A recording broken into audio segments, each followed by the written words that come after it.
Fire has always ignited this man's curiosity. Can you see that whirl going? Research forester Mark Finney has dedicated his life to studying how it burns. You would think that after 400,000 years of humans using fire for domestic purposes, like heating and lighting and cooking, that we would understand how fires behave and how they spread, but that's not true.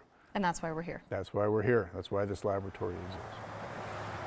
This Forest Service fire lab in Missoula, Montana, is illuminating the secrets behind this natural phenomenon. So let's light this fire. Lighting fires to smoke out the unknown. The more experience people have with understanding it, the less surprised they are when they see something out in the wild. Like fire whirls. The only thing that causes this fire whirl is how it's trying to draw air right into that column. From studying slope, The steeper the slope, the faster the fire spreads. to fuel, to wind, the mysteries of megafires are hidden in this lab. There's just one catch.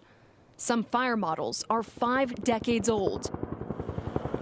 And many firefighters say what they experience today is like nothing they've ever seen. Many of the fire problems of today derive from changes in the fuel structure. After a century of fire suppression, taking fire out of the forest. It's often called the fire paradox of fire suppression, where the harder you try to remove fire, the worse it gets when it does happen.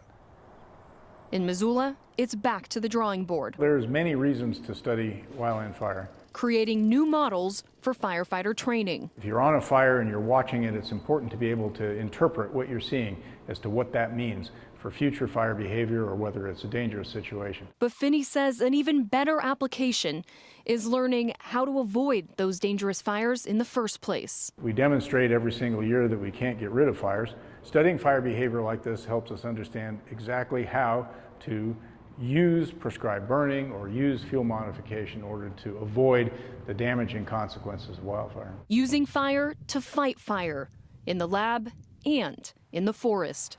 In Missoula, Montana, Simone Del Rosario, Q13 News.